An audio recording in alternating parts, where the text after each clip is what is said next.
Go. Okay, so we are going to do teach back on the meninges of the brain, which is on page 80 of the lab manual. We're just going to go through in order.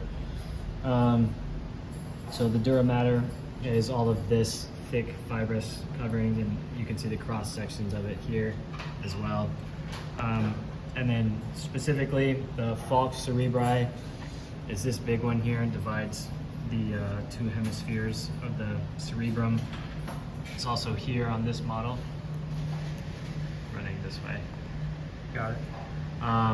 The tentorium cerebelli separates the cerebrum from the cerebellum. So on this model, it's this right in here. So the cerebellum would normally be sitting right in this space, but this model just doesn't have one right now. And so then on this model, it would be right here, separating the cerebrum and the cerebellum.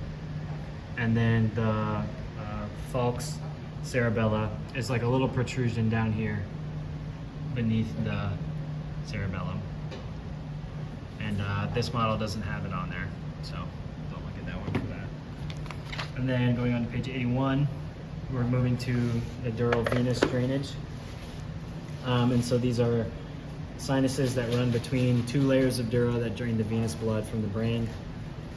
Starting with the superior sagittal sinus, you can see it through this model right here, the blue on the inside, and then it's also on this model, runs this way. It's kind of nice to see it on that one too. Then the straight sinus, Alex, that's this one, correct?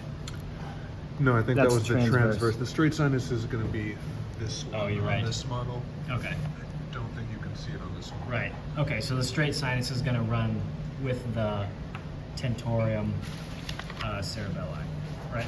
Yeah. Yeah. Okay, so yeah, so you're not going to be able, you can't see that on this one. Thank you.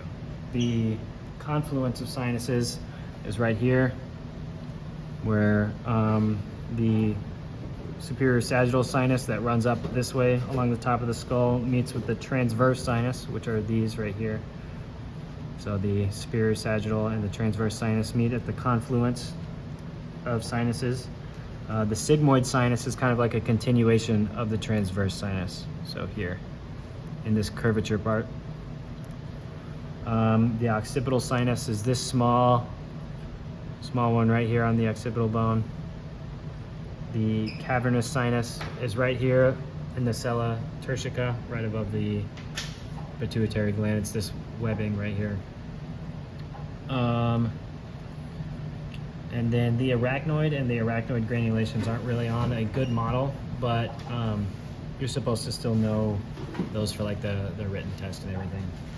And he might even ask, like he said, more functional questions on them practical, so you might still want to know what those are, but you can't really see them on any of the models.